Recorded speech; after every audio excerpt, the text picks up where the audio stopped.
Hi friends, welcome to అప్టెక్ jobs. ఈరోజు current affairs సెషన్లో మనం చర్చించుకోబోయేటువంటి ప్రశ్నలు, వాటికి సంబంధించినటువంటి వివరాల గురించి చూద్దాం. చూసే ముందు మన అప్టెక్ జాబ్స్లో ఉన్నటువంటి కోర్సు వివరాలు కూడా ఒకసారి చూసి ఆ తర్వాత కరెంట్ అఫైర్స్ని చర్చించుకుందాం. ముందుగా ఆంధ్రప్రదేశ్ కానిస్టేబుల్ మెయిన్స్ ఎగ్జామ్కి ప్రిపేర్ అవుతున్నటువంటి విద్యార్థులందరికీ కూడా మన అప్టెక్ జాబ్స్లో క్విక్ రివిజన్ అనేటువంటి కోర్సుని మీకు అందుబాటులో తీసుకురావడం జరిగింది. ఈ క్విక్ రివిజన్ అనేటువంటి కోర్సు కేవలం మీకు 499 రూపాయలే ఉంటుంది. ఇక్కడ మీకు ప్రతి సబ్జెక్ట్ కూడా ఉంటుంది. పర్టికులర్గా అర్థమెటిక్, రీజనింగ్, ప్యూర్ మ్యాథ్స్ ప్రతి సబ్జెక్టుకి సంబంధించి డీటెయిల్డ్గా టాపిక్ వైజ్గా ఎక్స్ప్లెయిన్ చేస్తూ, టాపిక్ వైజ్గా టెస్టులు పెడుతూ ఆ టెస్టులు కూడా ఎక్స్ప్లెయిన్ చేయడం జరుగుతుంది ఈ 3 సబ్జెక్టులకు. ఏదండి? Arithmetic, reasoning, pure maths. ఇక మిగిలినటువంటి జనరల్ స్టడీస్లో మీకు ఎక్కువ సమయం వృధా కాకుండా ప్రతి సబ్జెక్టును కూడా 5 నుంచి 10 గంటల వ్యవధిలో ఎక్స్ప్లెయిన్ చేస్తూ మరలా టాపిక్ వైజ్గా టెస్టులు నిర్వహిస్తూ ఆ టెస్టులను కూడా ఎక్స్ప్లెయిన్ చేయడం జరుగుతుంది ఈ క్విక్ రివిజన్లో భాగంగా. సో కాబట్టి ఈ కోర్సు మీకు బాగా ఉపయోగపడుతుందని నేను ఆశించడం జరుగుతుంది. కాబట్టి మీకు ఇంట్రెస్ట్ ఉన్న వాళ్ళు ఒకసారి వెళ్ళండి. అయితే పర్చేజ్ చేయడానికి ముందే మీకు కొన్ని ఫ్రీ వీడియోస్ ఉంటాయి కాబట్టి ఆ వీడియోస్ చూడండి, నచ్చితే అప్పుడు పర్చేజ్ చేయొచ్చు. ఓకే, ఇక మరొక ప్రధానమైనది, ఇది ప్రధానంగా మన తెలంగాణ రాష్ట్రంలో త్వరలో FRO మరియు FBO వంటి పోస్టులు రానున్నాయని చెప్పి వార్తలు వస్తూ ఉన్నాయి.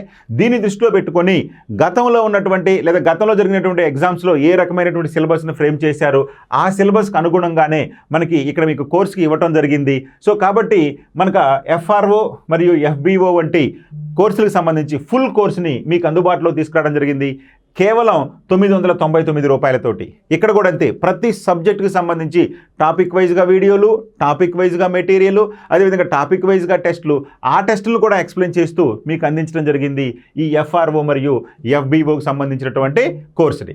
Okay right, first question, what is the P8I Poseidon being imported from America? America నుండి దిగుమతి చేసుకుంటున్న P8I పోసిడాన్ అనేది దేనికి సంబంధించింది అంటున్నాడు. P8I పోసిడాన్ దేనికి సంబంధించింది? ఫస్ట్ వన్, ఇది ఒక submarine. Second one, Boeing air craft. Third one, maritime surveillance air craft, సముద్ర నిఘా air craft. Fourth one, war air craft. మరి ఈ నాలుగింట్లో P8I పోసిడాన్ అనేది ఏంటయ్యా అంటే సముద్ర నిఘా air craft, maritime surveillance air craft. మరి ఇది దేనికి సంబంధించింది ఏంటయ్యా అంటే దీనిని మనం అమెరికా నుంచి దిగుమతి చేసుకుంటూ ఉన్నాం. ఎందుకని అంటే ప్రస్తుతం మన భారతదేశం TU-142 అనేటువంటి ఒక సముద్ర నిఘా విమానం మనకి సేవలు అందిస్తూ ఉంది. మరి ఈ సముద్ర నిఘా ఎయిర్ క్రాఫ్ట్ ప్లేస్లో మెరుగైనటువంటి సామర్థ్యం కలిగినటువంటి ఈ P8I పోసిడాన్ అనేటువంటి ఈ యొక్క సముద్ర నిఘా ఎయిర్ క్రాఫ్ట్ను మనం అమెరికా నుంచి దిగుమతి చేసుకుంటూ ఉన్నాం. ఆల్రెడీ మనం ఒక 14 ఎయిర్ క్రాఫ్ట్లని దిగుమతి చేసుకోవడం జరిగింది. మరి మొన్న మన ప్రధానమంత్రి గారు అమెరికా పర్యటనలో భాగంగా మరికొన్ని ఈ యొక్క సముద్ర నిఘా ఎయిర్ క్రాఫ్ట్లు కావాలి, ఈ P8I పోసిడాన్లు కావాలి అని చెప్పి ట్రంప్ తోటి చర్చలు జరపడం జరిగింది. సో ఎందుకయ్యా ఇది ఇంత ఎక్కువగా కావాల్సి వస్తుంది అంటే మన సముద్ర జలాలలో చైనా వాళ్ళ యొక్క ఈ యొక్క నిఘా అనేది ఎక్కువ అయింది. సో దానిని అరికట్టాలి అంటే మనకి కూడా వాళ్ళ దగ్గర ఉన్నటువంటి సామర్థ్యంతో సమానమైనటువంటి నిఘా వ్యవస్థ ఉండాలి అనేటువంటి ఉద్దేశంతో మన వాళ్ళు అమెరికా నుంచి అత్యంత ఆధునికమైనటువంటి ఈ యొక్క P8I పోసిడాన్ సముద్ర నిఘా ఎయిర్ క్రాఫ్ట్లను అమెరికా నుంచి దిగుమతి చేసుకోబోతున్నారు. కాబట్టి రైట్ ఆన్సర్ 3. చూడండి, P8I సాగర్ నిఘా ఎయిర్ క్రాఫ్ట్. P8I పోసిడాన్ అనేది భారత నావికాదళం కోసం బోయింగ్ తయారు చేసిన ఒక దీర్ఘశ్రేణి బహుళ యంత్ర మరియు సముద్ర గస్తీ విమానం. ఈ P8I పోసిడాన్ అనేటువంటి ఈ ఎయిర్ క్రాఫ్ట్ని ఎవరు తయారు చేస్తున్నారయ్యా అంటే అమెరికాకి చెందినటువంటి బోయింగ్ కంపెనీ, ఒక అమెరికన్ ఏరోస్పేస్ కంపెనీ దీన్ని తయారు చేస్తూ ఉంది. ఇది ప్రధానంగా దీర్ఘశ్రేణి మరియు బహుళ యంత్ర సముద్ర గస్తీ విమానం.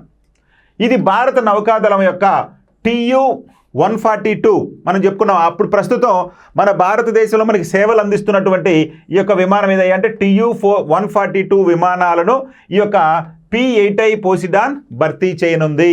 అంటే వీటి సామర్థ్యం తక్కువగా ఉండటంతో మనం ఆధునికమైనటువంటి దీర్ఘశ్రేణి ఈ యొక్క యుద్ధ విమానాలను అంటే ఈ యొక్క సముద్ర గస్తీ యుద్ధ విమానాలను మనం అమెరికా నుంచి దిగుమతి చేసుకుంటూ ఉన్నాం. ఇక అమెరికా నుండి మరికొన్ని P-8I సముద్ర నిఘా ఎయిర్ క్రాఫ్ట్లను కొనుగోలు చేయుటకు భారత్ నిర్ణయించింది. మొత్తం 6 ఎయిర్ క్రాఫ్ట్ల కొనుగోలుకు భారత్ నేవీ ప్రయత్నిస్తుంది. ఆల్రెడీ మనం ఒక 14ని కొనుగోలు చేయడం జరిగింది గతంలో. మళ్ళీ ఇప్పుడు మరొక 6ని కొనుగోలు చేసేందుకు ప్రయత్నాలు చేస్తూ ఉంది.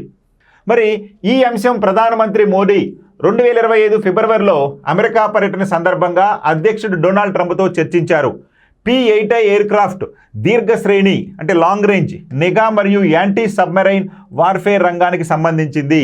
ఇది యాంటీ సబ్మెరైన్గా కూడా పనిచేస్తుంది. దీర్ఘశ్రేణి మొదలైనటువంటి ఆధునిక ఈ యొక్క ఫీచర్స్ దీనికి ఉండటం వలన ఈ యొక్క ఎయిర్ క్రాఫ్ట్ని మనం అమెరికా నుంచి దిగుమతి చేసుకోవడానికి ఇంట్రెస్ట్ చూపిస్తూ ఉన్నాం.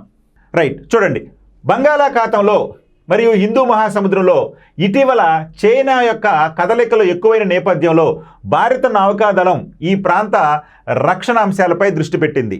అంటే సముద్ర గస్తీ విమానం కదా ఇది. ఎందుకయ్యా అంటే ఇటీవల కాలంలో చైనా మన భారతదేశానికి సముద్ర జలాల నుంచి రావటానికి ప్రయత్నిస్తుంది. వారి యొక్క కదలికలు ఎక్కువగా ఉన్నాయి సముద్ర జలాలలో.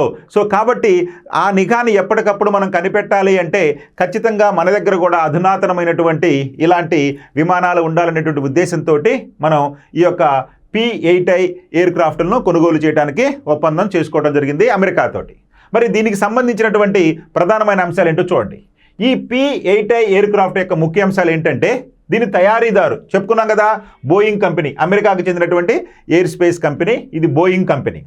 ఏ రకమయ్యా ఇది, ఎలాంటి వేరియంట్ అయ్యా అంటే P-8I పోసిడాన్ అనేటువంటిది అమెరికన్ మ్యారిటైమ్ ఎయిర్ క్రాఫ్ట్ను American maritime aircraft. Maritime ఏంటండి, సముద్ర నిఘా ఎయిర్ క్రాఫ్ట్ ఇది. మరి దీన్ని ఎక్కడ పెట్టనున్నారు? ఆల్రెడీ మన భారతదేశంలో మనం యూజ్ చేస్తున్నటువంటి TU-142 ఎయిర్ క్రాఫ్ట్ స్థానంలో దీనిని భర్తీ చేయనున్నారు. ఓకే, ఇకపోతే ఈ ఎయిర్ క్రాఫ్ట్ యొక్క సామర్థ్యం ఏంటో చూడండి. ఏంటయ్యా మిషన్స్? దీంట్లో ఏ మిషన్స్ ఉన్నాయండి? యాంటీ సబ్మెరైన్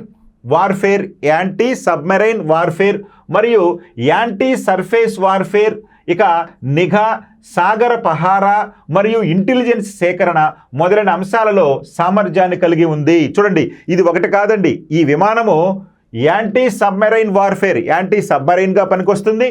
అదేవిధంగా యాంటీ సర్ఫేస్ వార్ఫేర్, సముద్ర జలాల్లోనే కాదు ఉపరితలం మీద కూడా ఈ వార్ఫేర్గా పనికొస్తుంది ఇది. అదేవిధంగా నిఘాకు సంబంధించి, అదేవిధంగా సాగర పహారా, సముద్రం మీద పహారా చేయడం కోసం, మరియు ఇంటెలిజెన్స్ వ్యవస్థను కూడా సేకరించడం ఈ యొక్క విమానం యొక్క ప్రత్యేకతలుగా మనం గుర్తుపెట్టుకోవాలి. చూడండి, ఇన్ని రకాలైనటువంటి ఫీచర్స్ ఉన్నాయి దీనికి. రైట్, నెక్స్ట్ ఇంకా ప్రమాదాలను పసిగట్టడం. మనం చెప్పుకున్నాం కదా ఇంటెలిజెన్స్ సేకరణ అన్నాం కదా. ఇది చూడండి, ప్రమాదాలను పసిగట్టడం ఎట్లానో చూడండి. ఇందులో అధునాతన సెన్సార్స్ మరియు ఆయుధ వ్యవస్థలు, శత్రు దేశాల జలంతర్గాములు, అదేవిధంగా యుద్ధ నౌకలు, ఇతర వ్యవస్థల నుండి ఏర్పడే దాడులను, ప్రమాదాలను ముందుగానే పసిగట్టి ప్రతిచర్యలకు ఉపక్రమిస్తుంది. చూడండి, ఎందుకు యాంటీ సబ్మెరైన్ వార్ఫేర్ అనుకున్నాం అంటే సముద్ర జలాలలో అత్యంత లోతులో ఉన్నటువంటి సబ్మెరైన్ల యొక్క కదలికలను కూడా ఇది పసికట్టగలదు. శత్రు దేశాల జలంతర్గాములు, అదేవిధంగా అధునాతన సెన్సార్స్, ఈ సెన్సార్స్ని పంపించడం వలనే ఈ సముద్ర జలాలలో ఉన్నటువంటి ఈ సబ్మెరైన్లు కూడా అది గుర్తించగలదు. అదేవిధంగా ఆయుధ వ్యవస్థల గురించి, యుద్ధ నౌకలకు సంబంధించి, అదేవిధంగా ఇతర వ్యవస్థల నుంచి కూడా ఏర్పడేటువంటి దాడులను, ప్రమాదాలను ముందుగానే పసిగట్టి ఇది సంకేతాలను పంపించగలదు. ఇక ఈ P-8I ఎయిర్ క్రాఫ్ట్ ప్రత్యేకతలు ఏంటో చూడండి. దీని పొడవు 39.47 మీటర్లు. మరి వింగ్ స్పాన్, రెక్కల యొక్క వెడల్పు తీసుకుంటే 37.64 మీటర్లు. ఇక దీని ఎత్తు 12.83 మీటర్లు. దీని బరువు గరిష్టంగా తీసుకుంటే 85,139 కేజీలు. ఇక టేకాఫ్ తోటి. ఇక ఇందులో సిబ్బంది సంఖ్య 9 మంది ఉండొచ్చు. సో ఇవి దీని యొక్క ప్రత్యేకతలు. ఇక ఈ ఎయిర్ క్రాఫ్ట్ యొక్క పనితనం ఏంటో చూడండి. P-8I ఎయిర్ క్రాఫ్ట్ యొక్క పనితనం, దీని ఎఫిషియన్సీ ఏంటో చూడండి. గరిష్ట వేగం ఎంత వేగంతో ప్రయాణించగలదు అంటే గంటకు 789 కిలోమీటర్లు పర్ అవర్, గంటకు 789 కిలోమీటర్లు పర్ అవర్ తోటి ప్రయాణించగలదు గరిష్టంగా. ఇక గరిష్ట ఎత్తు ప్రయాణ దూరం అంటే ఎంత ఎత్తులో ప్రయాణించగలదంటే 12,496 మీటర్ల ఎత్తు నుంచి ఇది ప్రయాణించగలదు. అంటే సముద్ర మట్టానికి 12,496 మీటర్ల ఎత్తు నుంచి కూడా ఇది ప్రయాణించగలదు. ఇక గరిష్ట రేంజ్ ఎంతయ్యా, దీని రేంజ్ ఎంతయ్యా అంటే 2,222 కిలోమీటర్లు. అంటే 2,222 కిలోమీటర్ల దూరంలో ఉండే లక్ష్యాలను కూడా ఇది ఛేదించగలదు. అంటే ఇక్కడ నుంచి వార్ హెడ్లను పంపించగలదు. అంటే విమానంలో నుంచి 2,222 కిలోమీటర్ల దూరంలో ఉన్నటువంటి ఈ యొక్క లక్ష్యాలను కూడా ఈ వార్ హెడ్ల ద్వారా లక్ష్యంగా పెట్టుకుని ఛేదించగలదు. ఇది గరిష్ట రేంజ్. ఇక దీనికి సంబంధించినటువంటి సేకరణ అంశాలు, P-8I యొక్క సేకరణ అంశాలు తీసుకుంటే భారత్ గతంలో అమెరికా నుండి 2009లో ఒక 8 PIలను, 2016లో మరొక 4 P-8I విమానాలను కొనుగోలు చేసింది. అంటే గతంలో ఒకసారి 8 మరొకసారి 4 మొత్తం 12 విమానాలను గతంలోనే కొనుగోలు చేయడం జరిగింది. అంటే 2009లో ఒక 8, 2009లో ఒక 8 P-8I ఎయిర్ క్రాఫ్ట్లను, అదేవిధంగా 2016లో మరొక 4 ఈ యొక్క విమానాలను కొనుగోలు చేయడం జరిగింది. ఇక డిఫెన్స్ అక్విజిషన్ కౌన్సిల్ మరో 6 ఎయిర్ క్రాఫ్ట్ల కొనుగోలుకు ఇంతకు ముందే సమ్మతించింది. సో ప్రస్తుతం మరొక 6 కావాలని చెప్పి మనకి 6 కావాలని చెప్పి అమెరికాతోటి చర్చలు జరుపుతూ ఉన్నాము. ఇక ముగింపు, దీనికి సంబంధించిన ముగింపు తీసుకుంటే భారత్ వద్ద తగినన్ని సబ్మెరైన్లు అందుబాటులో లేనందువలన భారత నౌకాదళం P-8Iలపై ఆధారపడవలసి వస్తుంది. వాస్తవానికి ఈ సముద్ర నిఘా ఎయిర్ క్రాఫ్ట్ కదా మనం తీసుకుంటుంది. అయితే సముద్ర గర్భంలో ప్రయాణించేటటువంటి సబ్మెరైన్ల సంఖ్య మన భారతదేశంలో ఎక్కువగా మనకి లేవు. సో కాబట్టి వాటి అవసరాలను తీర్చడం కోసం మన సబ్మెరైన్ల వలన ఇప్పుడే మనకి ఇమీడియట్గా సబ్మెరైన్లు అందుబాటులో రావు కాబట్టి అవి ఎక్కువగా లేనందువలన మనం ఈ P-8I ఈ యొక్క విమానాల మీద మనం ఆధారపడవలసి వస్తుంది.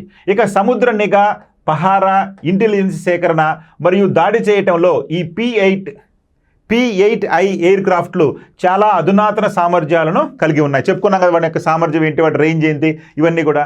సో కాబట్టి సబ్మెరైన్లు మన భారతదేశంలో మనకి తక్కువగా ఉండటం, అంతేకాకుండా అధునాతనమైనటువంటి ఈ ఫీచర్స్ కలిగి ఉండటంతో ఈ P-8I ఎయిర్ క్రాఫ్ట్లను మనం కొనుగోలు చేయడానికి ముందుకు రావటం జరిగింది. Okay right. మరొక ప్రధానమైనటువంటి అంశం అమెరికాతో వాణిజ్య సంబంధాలు. మన భారతదేశానికి అమెరికాతో ఉన్నటువంటి వాణిజ్య సంబంధాలు ఏంటో చూద్దాం. 2024 సంవత్సరానికి అమెరికాతో వస్తు సేవల వాణిజ్య లోటు $918.4 బిలియన్ నమోదైంది. ఇదేంటంటే లోటు అంటే ఏంటండి, వాణిజ్య లోటు అంటే ఎలా వస్తుందండి? అమెరికాతోటి వాణిజ్య లోటులో ఉన్నాం మనం అంటే అర్థం ఏంటండి, మన భారతదేశం నుంచి అమెరికాకి ఎగుమతి చేసేటటువంటి ఎగుమతుల కన్నా కూడా అమెరికా నుంచి మన భారతదేశానికి దిగుమతి చేసుకునే వస్తువుల విలువ ఎక్కువగా ఉంది. అందుకనే మనం లోటులో ఉన్నాము ఈ యొక్క అమెరికాతోటి వాణిజ్యంలో. అందుకని చూడండి, అనగా ఎగుమతుల కంటే దిగుమతుల విలువ ఎక్కువగా ఉంది, అందుకనే వాణిజ్య లోటు ఏర్పడింది అమెరికాతోటి.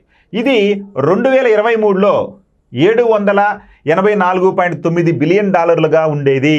కానీ ప్రస్తుతం ఎంత పెరిగింది? $918.4 బిలియన్ పెరిగింది. మరి పెరిగిన లోటు ఎంతయ్యా అంటే $133.5 బిలియన్ తేలింది. అంటే ఒక సంవత్సరంలో లోటు ఎంత పెరిగిందయ్యా అంటే $133.5 బిలియన్ పెరిగింది. ఇక America bureau of economic analysis మరియు అమెరికా సెన్సస్ బ్యూరో ప్రకారం ఆయా సంవత్సరాల్లో అమెరికా ఎగుమతులు మరియు దిగుమతుల విలువ బిలియన్ డాలర్లలో ఈ విధంగా ఉంది. చూడండి, 2020లో అమెరికా నుండి ఎగుమతులుగా మనం తీసుకుంటే కనుక అమెరికాకి ఎగుమతులు మనకి $2,000 కోట్ల ఉంటే అదే దిగుమతులు వచ్చేసి దాదాపు 2,700 కోట్లుగా ఉంది.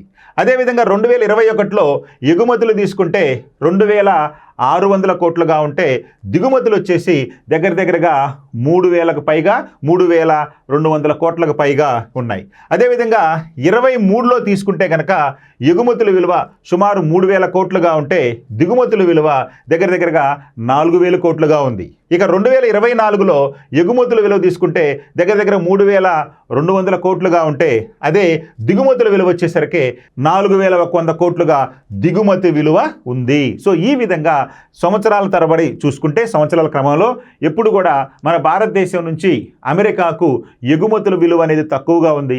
అమెరికా నుంచి భారతదేశానికి ఈ యొక్క దిగుమతుల విలువ ఎక్కువగా ఉంది. అందుకనే వాణిజ్య లోటు అనేది ఉంది. ప్రస్తుతం ఎంత ఉందయ్యా వాణిజ్య లోటు అంటే మనకి $918.4 బిలియన్ ఉంది.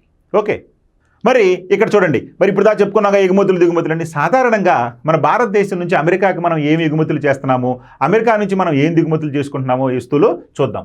భారతదేశం అమెరికాకు చేసే ప్రధాన ఎగుమతుల్లో అంటే మన భారతదేశం నుంచి అమెరికాకు చేసే ఎగుమతుల్లో వస్త్రాలు, టెక్స్టైల్స్, యంత్రాలు, ఔషధాలు, రత్నాలు మరియు ఆభరణాలు ఇవి ప్రధానమైనటువంటి భారతదేశం నుంచి అమెరికాకు ఎగుమతి చేసేటటువంటి వస్తువులు. మరి అమెరికా నుండి భారతదేశం దిగుమతి చేసుకునే వస్తువులు ఏంటయ్యా? మరి అమెరికా నుంచి మనం ఏం దిగుమతి చేసుకుంటున్నాం అంటే ఖనిజ ఇంధనాలు, నూనెలు, ముత్యాలు, విలువైనటువంటి రాళ్ళు, అణు రియాక్టర్లు మరియు విద్యుత్ యంత్రాలు. ఇప్పుడు చెప్పుకున్నాం ఇంతకుముందే మనకి వార్ ఎయిర్ క్రాఫ్ట్లని. సో ఆ విధంగా మనకి అణు రియాక్టర్లు, విద్యుత్ యంత్రాలు, ముత్యాలు, విలువైన రాళ్ళు, ఖనిజ ఇంధనాలు, నూనెలు, ప్రధానంగా ఖనిజ ఇంధనాలు ఎక్కువగా మనం దిగుమతి చేసుకుంటూ ఉన్నాం అమెరికా నుండి. సో వీటి విలువ ఎక్కువ ఉంది వీటితో పోల్చుకుంటే, అందుకనే వాణిజ్య లోటు ఉంది అమెరికాతో. Okay, thank you.